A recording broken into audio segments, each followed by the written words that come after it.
to Delta Terminal 5. Yes. All right. Heading home or heading on vacation? I'm headed home. Heading home. Where's home?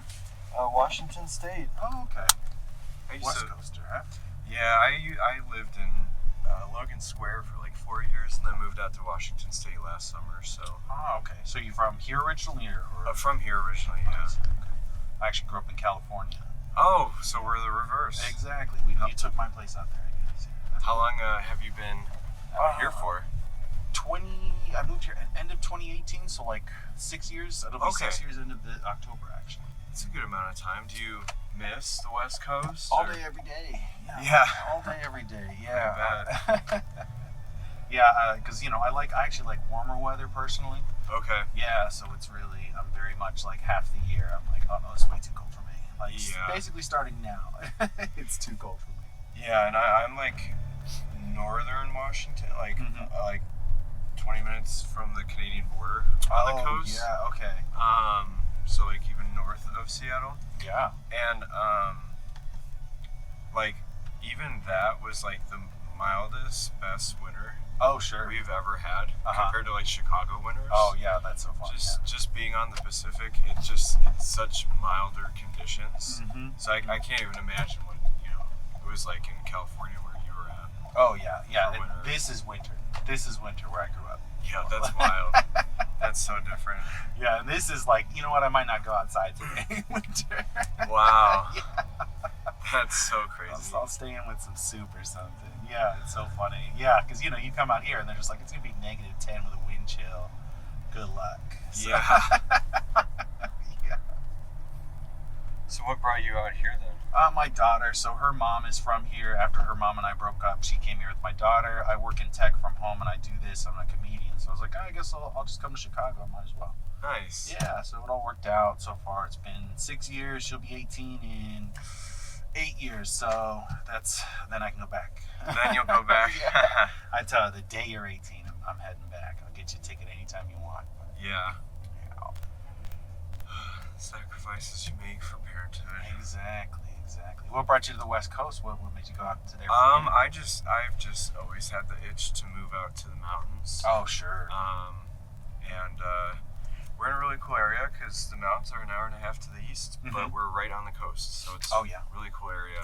Yeah, I was out actually around, I think it was October. I went out to a wedding that my friends were having, and they live in Washington, so we went out there. Cool. And I flew into SeaTac. I drove north for about 3 hours. Oh.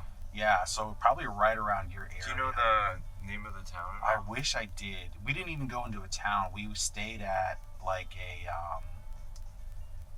a resort where it was like, you're there for the hiking, you're there for the greenery, and you drive through like, I want to say 2 hours of just like forest to get to it. Yeah. And it was just middle of nowhere. Yeah. I truly was like, I've watched scary movies that start this way, that start out here. And I had so much anxiety. I'm very much a city person. Yeah. I ended up leaving like a day early. I was like, oh, I'll enjoy the greenery, blah, blah. I was like, no, I'm going to go now. And I remember as I was driving back to Seattle, like I finally saw like a Starbucks and a Target, and I was able to go like, oh, okay, civilization, I'm back. Oh man, we're opposites in that regard. Yeah, the whole time I was out there, I was like, I'm gonna die. This is not for me at all. The whole time, and then finally I got back to that, and I was like, oh, okay, I can breathe. I'm normal now. That's so funny. Those are like the moments I dream of. Oh yeah, that's so funny. Yeah, right. And you like being, and I get it. I do. On the times that I go, I'm a mycologist, so I like hunting and foraging mushrooms. And that's the old growth forest over there is great for that. I mean, so unbelievable. But like the times that I go here, when it's nice at the end of summer, and right around now it starts to cool down, and you're out in the green, and there's a ton of forests that have a lot of cool mycology stuff going on. Yeah. And so I really enjoy that, and I like being part of nature in that moment, but not full time. I tell people, and it's not a joke, I need 1 million people around me at all times or I have anxiety. So I'm the exact opposite. Some people are like, no, I just want to get out. I want to be away from everything. I don't want anything around me. And I'm like, that's a great way to have me freak out. Well, and it's just like, it's weird. I'm always curious, like, why does like the city totally interests you, and like why does the nature like totally interest me? Like I'm always just so curious to like understand that psychology. Yeah. And I genuinely have no clue. I think there has to be some degree of like upbringing, maybe. Yes. Yeah, upbringing, but what I refer to it as childhood trauma. So, yeah. and that actually took me a while. I was talking to my friend about, because I've been going through a lot of that processing and figuring that out, and that was the thing I realized, which was like, I like cities because I, as a kid, grew up hiding and being away from stuff, and I feel in a city there's so much going on that I can be nobody. I can be a nothing. You have no idea who I am. Yeah. And that's what I love about it. There's so many things that I can just have my little niche. You're not going to see me, not going to pay attention, because I've lived out in the burbs, I've lived out in quieter places, and those are the places where people knock on your door because you haven't mowed your lawn that week. Yeah. And I'm not a fan of that at all. Yeah. You know? Yeah, I like living in cities. I lived in LA, surrounded by a lot of immigrants. They keep to themselves, except for to bring food. That's it. But they're not going to complain because they don't want the police to show up. So that's what I like. That's the type of people I like. But out in the middle of nowhere, like you said, you see nothing. It's very quiet. There's a lot of greenery, and it's calm. But like, I can't sleep if I don't hear sirens and cars. Really? Yeah. Oh my gosh. Yeah, I remember. So I grew up in wine country. Yeah. And I moved to Hollywood in my 20s, and we lived on the block of the only emergency medical center with a helicopter landing. Oh, so geez, as you can, for Los Angeles. So as you can imagine, it was very, very loud. And when I came home, I couldn't sleep. I was like, this is too quiet. I couldn't sleep. I was in Sonoma County. The population at that time was like maybe 300,000. So it's not a small town. It had a lot to it. But that being said, compared to 10 million in Los Angeles, the 300,000 over there, it was too quiet. It was just so, I couldn't sleep. I was just like, this is too quiet for me. I can't be out here. And even now, when I go home, I'm like, I gotta get out of here as soon as I can. I just can't stand that level of calm and quietness. It's so funny because I've been like actually feeling like mild anxiety, and I've been like, wait, is that because like I was at a wedding yesterday and I'm hungover, and now I got a big day of travel, or you know, I only saw friends briefly, or I think it's because I'm in a city. Oh, and it is a thing. It is a thing where the level of noise and all of that is anxiety inducing for people. Yeah. And you're not connected. Everything like this looks like your ground, but underneath this is all completely disconnected from Earth. Yes. It's tubing and sewers and electricity. It's not just ground that goes all the way down.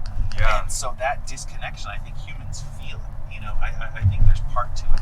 And and I truly said to my friend, I was like, I'm well aware that there's something wrong with me that makes me want to be in a city and not in the quiet. Don't get me wrong. I 100% get it.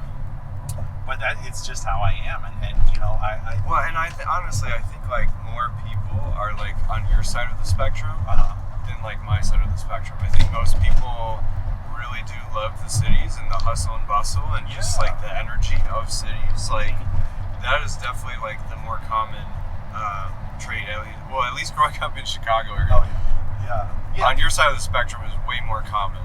Right, just evidenced by the population density in the first place, right? They wouldn't be there if they didn't have something for it. But once you go out there, you get into quiet, and your mind will calm down, and you can be a little less anxious in some ways. And I noticed it, you know, again, growing up to like Lake County and stuff like that. Once you get away from the city, once you get about an hour away and everything's all green, there's like a calm that happens, or that's supposed to happen.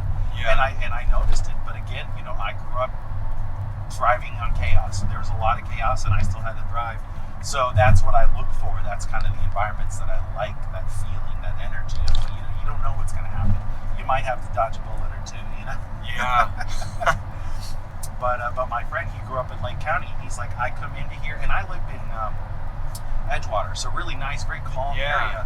And he was staying with me for a while, and he's like, I feel like I'm going to get shot every time I come to your neighborhood. And I'm like, this is the safest neighborhood in Chicago. What are you talking about? But it's just the difference in perception. He likes the small town. You know, his town has less people in it than my neighborhood of Chicago. Oh my gosh. And I'm like, and it's a whole spread out town. I'm like, that would drive me nuts. There's no way I could do that.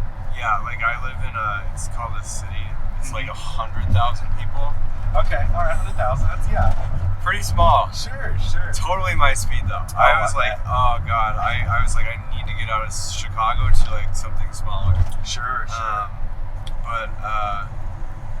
But yeah, it'll just be a phase for my fiance and I, because then once we have kids, both of our parents are in the Chicago area. Oh, I see. So we'll be moving back here, so I'll have to somehow find my balance of both. Yeah. The burbs. It sounds like you'd like the north suburbs. I think I'm a north suburbs guy. Yeah. It sounds about right. Because it's a little bit of both. You can get into the city if you want to spend 45 minutes. Obviously, if your family's out here, you can do that. But yeah, it's quiet enough out there still that it's really not noticeable, and it's not unaffordable. It's pretty decent. Like, I don't know how where you are in Washington. I know Oregon prices shot up. I know if you're close to downtown Washington, Seattle, prices are crazy. Yeah, it's crazy there. Thankfully, where I'm at in Washington, it's a little bit more on par with like pricing, like that's good. Around here, like not downtown, but like around here. Yeah. But yeah, because Seattle's insane. Oh, it's nuts. Yeah, it's nuts. Yeah.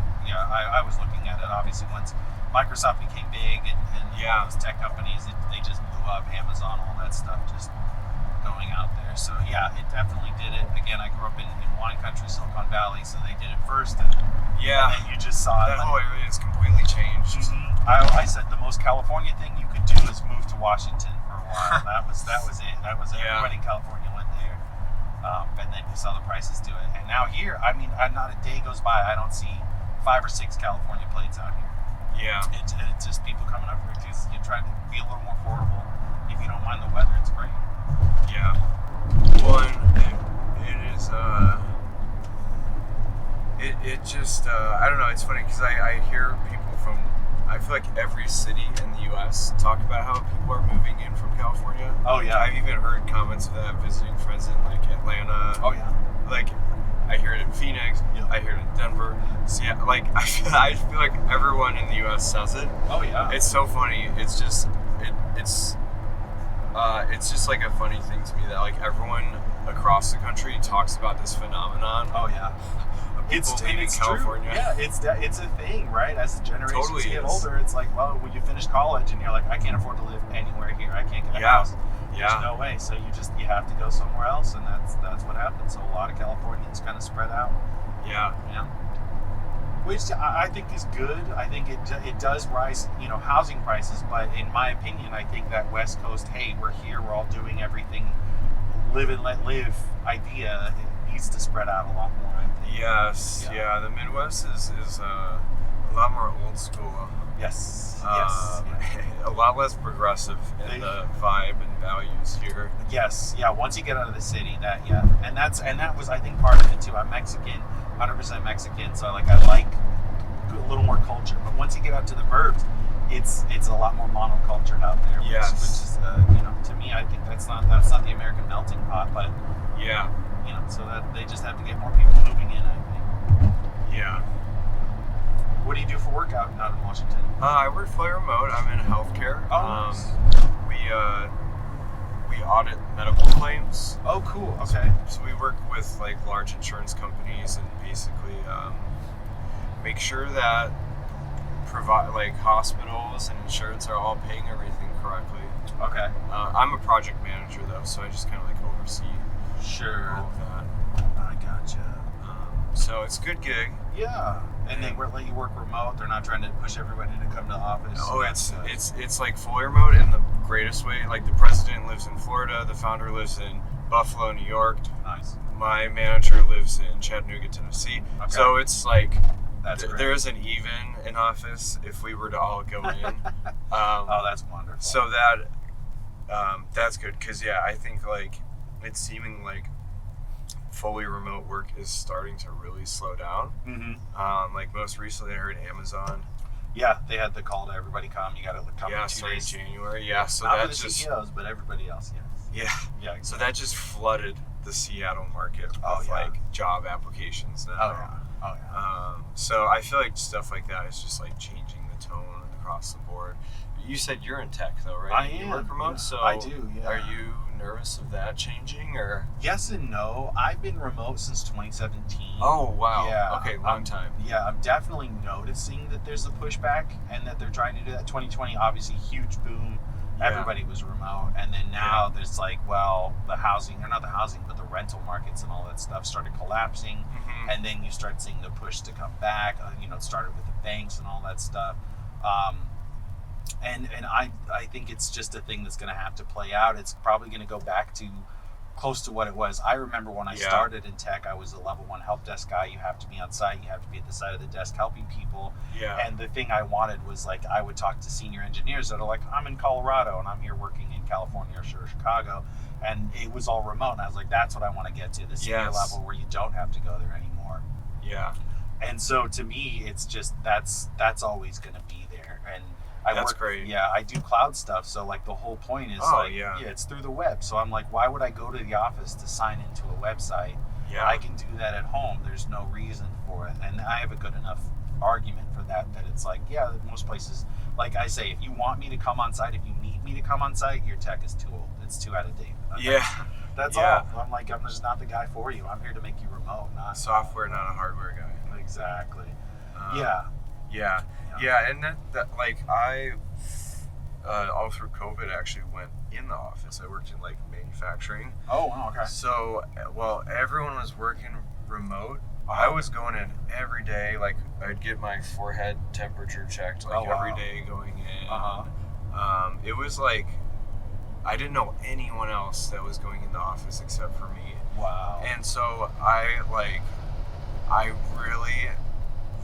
was like, I need to, like, I don't give a shit about what I'm doing. I just need to find something fully remote. Yeah. I need to have that lifestyle. Oh yeah.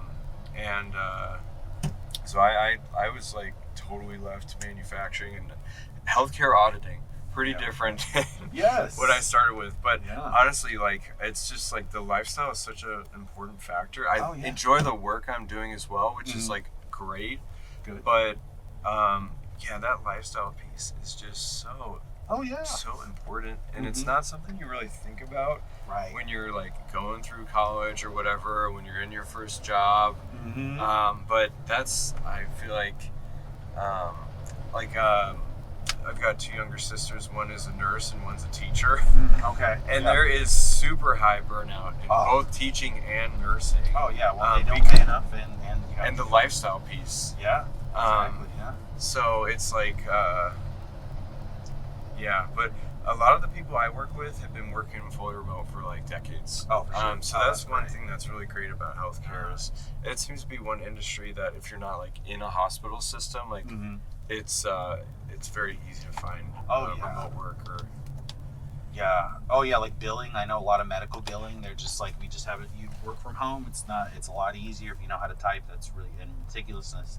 Yeah. And it's been remote since, as far as I remember, it was like you could always do it this way. So yeah, and to me it makes sense. If you don't need someone to go to the office, why pay for the space? But well, and also you can just kind of like recruit better talent if you're not focused to like one specific region. Right, exactly. Right, you have the whole world available to you as opposed to one single region. That's a great point. That does make a lot of sense too. It adds a lot to what you can recruit, and people are more likely to want to get that job because it's remote, because they're so used to it, because it's a great lifestyle. Yeah, exactly. Yeah, and like technically we have an office. I think 4 out of 30 people work there. Okay. And it's based out of Buffalo, New York. Okay. And it's like Buffalo is such a small market. Yeah. That whenever we actually have to like hire people that work in the office, it's like really hard to find like good talent. Oh, for sure. Because it's just such a small market there. So like if every job had to be filled that way, like I just feel like the company wouldn't be nearly as successful. Oh yeah, no, that's exactly it. It's like if sports could only recruit people from the towns they represented, they wouldn't do as well. They just wouldn't. Yeah, it's the same thing. But yeah, that's a great point. That's a really great point. Yeah, the lifestyle for it just makes a lot of sense. Does your wife do kind of the same thing, or fiance? She so she is she actually works with Northwestern University on their clinical trial side. Oh, fun. So she's fully remote too, though, so that works out really well for us. Yeah. It's nice having fully remote, like with a partner, because I could see if you're fully remote and I could see that potentially getting like lonely at times for people. Yes. Especially during COVID. Yeah, that was a big issue for people, I think. Yeah. That was a really hard thing for people. Yeah. So it's a really nice mix having us both fully remote. Yeah. So.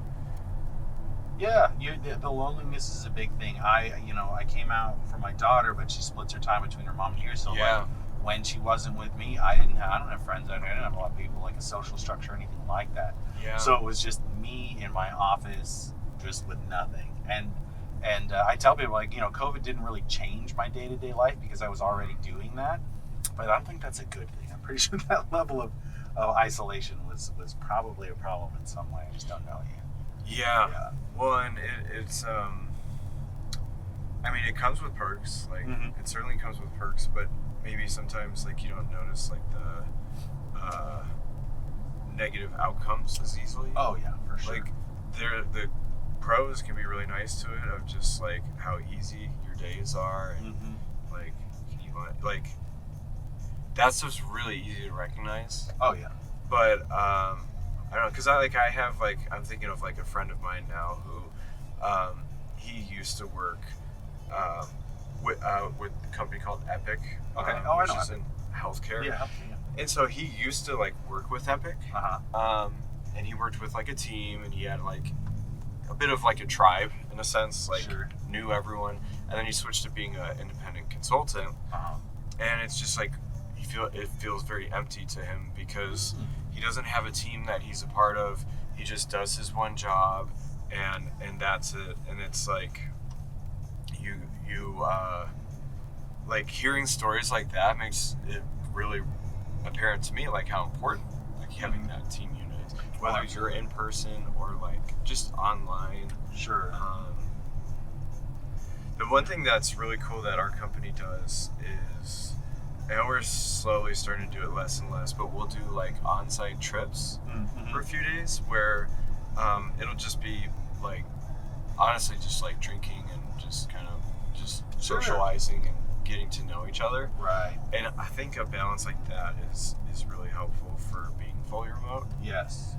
If you want the level of connectivity, for sure. Yeah. Yeah, it makes sense. Yeah, and again, this goes into my how I've always been. Like, I, as a kid, was very much I'm going to sit in the back of class and be as quiet as I can in school. And then with work, it's the same thing. I would just kind of go in and hide, and as much as I wasn't talked to, the better. So if I could do this type of work that has me in a closet, has me away from everything, I truly was like, this is where I want to be. So yeah, I'm definitely not a social butterfly in the working sense. Which is funny because I do this. I love to drive. I'm a comedian, and I actually genuinely, my favorite thing about doing Uber is the conversations. Yeah, exactly. And being in different places. But it's like, that's a one-on-one or even a group of people thing. Yes. As opposed to I'm a completely different person when it comes to work. At work, I just want to do the job and then go. Yeah. So, but I think for some people it's social, and it totally makes sense to me. Well, and I think, like, I always think about, like, how people find fulfillment. Like, out in Washington or the West Coast, a lot of people find fulfillment through like their hobbies. Oh yeah. And, like, outdoor pursuits. Yeah. Like, that's a really big one. I think a lot of people find, like, fulfillment through, like, family. I know a big one for me. I think I find a lot of fulfillment through work. Sure. And so I think having that, like, community feel at work helps with that. Yeah. But maybe you find more of your fulfillment through having kids. Exactly. Your child. Your daughter, you said? Oh, yeah, a daughter, yeah. Yeah. Probably more on the way. I just got married, so... Whoa. Oh, congratulations. Yeah, thanks. Yeah, she's Mexican, I'm Mexican, so we're, like, legally required to have 5 to 7 kids. So, so there's definitely more coming for sure. That's but great. Yeah, but that's exactly it, like the live to work versus work to live mentality, right? It's like very much, I'm just like, let me do the 9 to 5. Yeah. And then I don't want to think about it. No, clock out. Yeah. Exactly. And I always say, for the type of work I do, there's going to be about 1 to 3 times a year where I have to work all night because some emergency happened. Oh, yeah. But then other than that, it's very casual, very 9 to 5. Once you're done, you're done. You're not thinking about it. Yeah. And that's something I really enjoy. Because, it gives me time to work on comedy, have time with my daughter, and kind of, explore the city and do things that are actually more fulfilling to me. Yeah. And I had a friend who was a teacher in Thailand, and he's like, in Thailand... like teaching English? English, yeah, exactly. He's like, in Thailand, you could have a job at a 7-Eleven, and that afforded you to live. It wasn't... Oh, wow. And you were fine, and so you didn't have to... What you did was not a part of who you were. It was like, oh, this is just what I do for money. Yeah. And it's just a piece of who I am. Yeah. And then once that's done, you're off finding the other level of fulfillment you want in your life. Yeah. And to me, that makes the most sense. I know we're piloting in some areas the 4-day work week, which just makes the most sense to me. Yeah. Give people 3 days to do what they will, and the 4-day work week, I think it makes the most sense. Yeah. Would you say with your work, are you 8 hours a day just constantly on it? Like, because I know in manufacturing, you really can't. You have to be there, you're doing it. But yeah, my current work, it really is... it's kind of different every day. A lot of it's kind of like reacting to like stuff that'll flare up from like the client. Interesting. Because I like manage like... Oh, that's right. I manage like 2, soon to be like 3 clients. So there's sometimes like general day-to-day stuff that happens, but honestly, a lot of it, like I'm not actually doing much of the work. I'm just kind of like facilitating. So a lot of the times, like I'll have like more meetings, or like I'll just jump on calls with people to like see how things are going, see how things are moving along. So I kind of love that though, because it is, I guess I am a bit of a more social butterfly. I always just kind of consider people like cats or dogs. Sure. I just think it's a great way interesting way to think about people, and I'm just totally like a dog. I get it. Almost a golden retriever at times. So I my days are never, maybe it's 9-hour days, but a lot of the day is like in meetings, chatting with people, following up on things, like, or thinking about like strategy of things. So it's good. I enjoy kind of not being more on the management side of things, but so yeah, my weeks range from like 40 to 45 hours a week. Okay. I would say. Yeah. But it never is like never goes to the weekends, which is good. Yeah. When I take time off, like my manager always covers. Like there's really good boundaries with that. That's great. Yeah. But like there's a bunch of people in. We have a big IT unit, and I feel like they work the longest hours. Oh wow. Because it's like their work.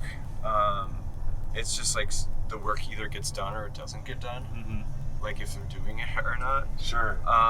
And so I think that's like the situation where like they're working like pretty crazy. Well, it can be crazier hours. Yeah. So you mentioned the 4-day work week, and I think that's an awesome concept. I like struggle so hard to think how that could work at our company. Sure. But we're like, I don't know, kind of a startup.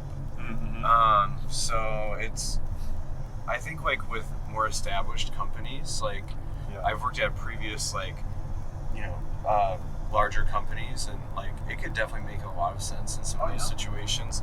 Manufacturing would never fly, but sure. Yeah, so I think like it's definitely cool that like society is thinking about that though, and like exploring that as an option. Yeah, I think so. I think if we want, I'd say if a company is big enough that they want people to work every day, to me, okay, fine, have the 4-day work week, that means you're going to have to hire somebody, right? Yeah. That creates more jobs and says, okay, like you're not putting all of the weight on one person. Yeah. And I think we definitely need to start looking at that. I look at the numbers of like, okay, the average person who works in an office job spends 3 hours a day working. That's it, 3 hours a day. And then you look at how much revenue is created by the work that they do versus how much they take home, right? And there's this huge discrepancy. Yeah. So to me, they could hire 2 people to do that job, create the same amount of revenue, and they're required to be there less. The money, all of that is there on like you said, an established company. Yeah. But then it's like, yeah, you're right. With a startup, I've worked at a lot of tech startups, and a lot of tech startups you're working 36-hour days, Yeah, we're fortunately not quite to that extreme, but Yeah, when you're like just trying to establish yourself, it's just such a different place versus having everything established. Exactly. But yeah, because like I mean, the previous place I worked at was a health tech company, and I mean, I got laid off after like 8 or 9 months because it just cut off like 2% of the company. I should have gotten laid off. I mean, I worked 10 hours a week. Oh wow, okay. I mean, I would fill out my hour sheet each week and struggle to even like show what I did for like 20 hours of the week. Sure, wow. So like there are a lot of situations like that where it just it really does make sense, and people would be more productive in their 4 days. Yeah, I think so. They would do a lot more, and they would feel more rested, right? Because nowadays, if you look at the 2-day weekends, you spend it doing chores.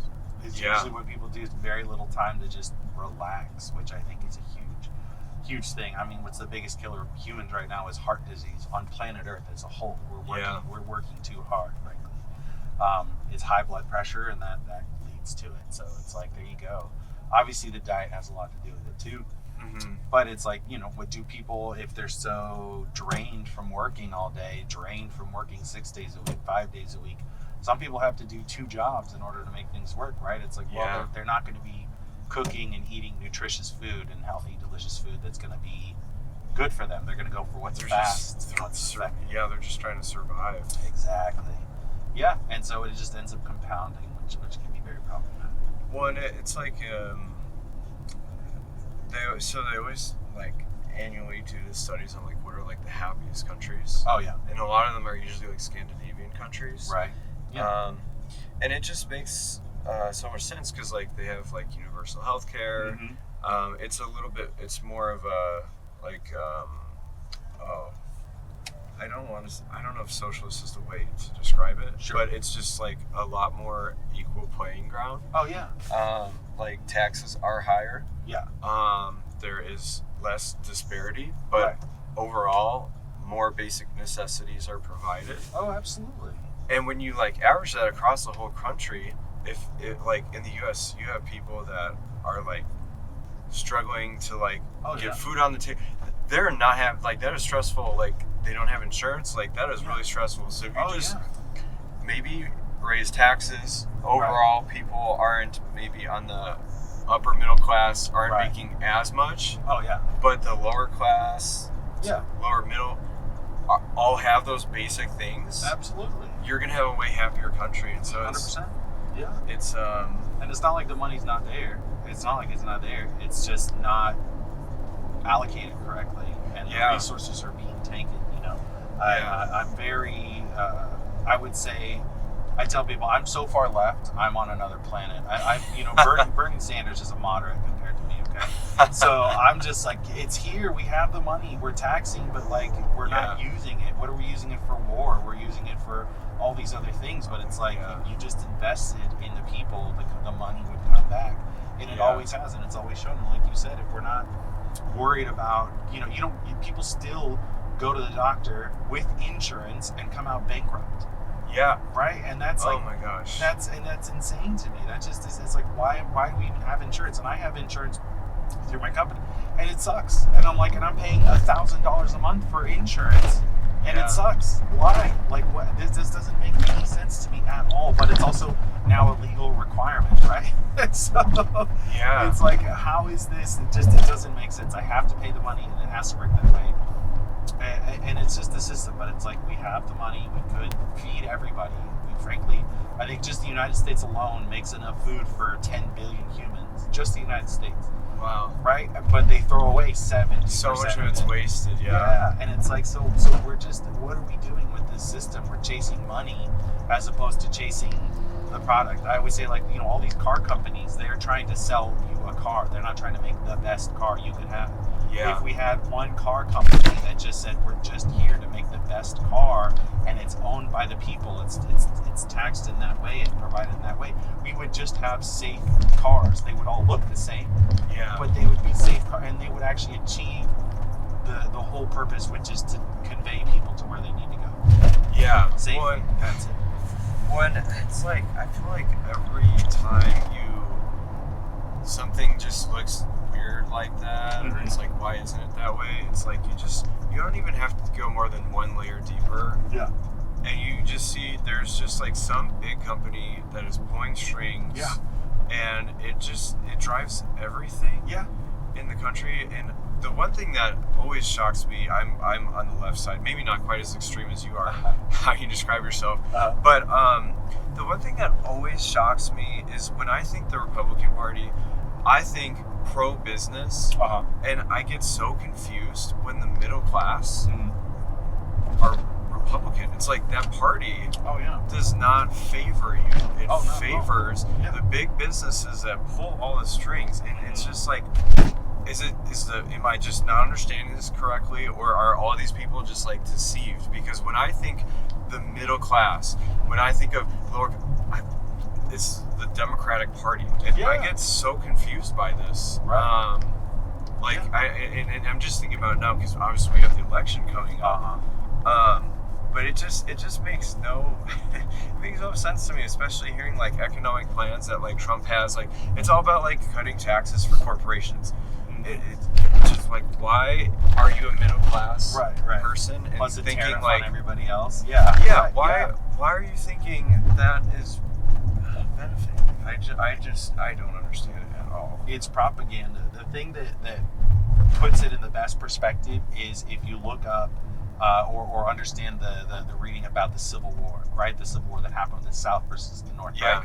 The South was fighting for the freedom to keep and own slaves. And the reason why was because these companies that would use slave labor to get cotton to then sell and make money on free labor. That was the whole point. Well, they needed people to fight on their behalf. So they started creating propaganda that said, hey, this is our right, this is who we are as Americans, we're fighting for freedom, we're fighting for liberty, we're fighting for the state's rights. And they created this propaganda and media campaign. Well, this is the Southern way of life. So if you're in the South, you have to fight for the South and do all this stuff. To have all these people, they didn't care. They didn't want slavery. They weren't fighting for slavery. They were fighting for their right to life because these companies had the money to spend to put the media out there to say the North is trying to take away your right to live and be yourself. And that's what they were fighting for. And it's just propaganda. And that's exactly what's happening now. Trump says, I'm here for you. They're ruining our country. I'm going to save you. I'm going to do all this stuff. And it's creating this feeling in people that fall for it. Because this is the thing I'm realizing. There's a generation of people younger than us that grew up with media that they believed, that they could believe, because it was a lot more honest and it was less like you see someone telling you something on TV, you believed it because it was more likely to be true. Then you find out obviously a lot of the stuff propaganda, a lot of stuff is lies. And now it's even worse where nobody believes any of those things. But the generation before, if they heard it on the TV, they believe it. So they've got this guy on TV saying they're killing everything, they're eating your dogs and cats, we got to stop all this immigration, blah, blah, blah, blah, blah. Never mind the fact that if you're not native, which I am, you're not native, you're an immigrant. But never mind that, right? And so it's just media. It's just propaganda. That's and that's why like Trump does so well, because he is like built to just like spread lies and just prop himself up. And since the 80s, that's been the way he did it. Yeah, and it's just crazy that is what thrives in our country. Like, that gets you to the top. That is such a terrible personality. That's where we're at. Yeah. Well, this was really great conversation. Likewise, I really enjoyed chatting. Yes, likewise. Thank you so much. And have a great safe flight. Thank you. Thanks. Yeah, safe travels today. Thank you.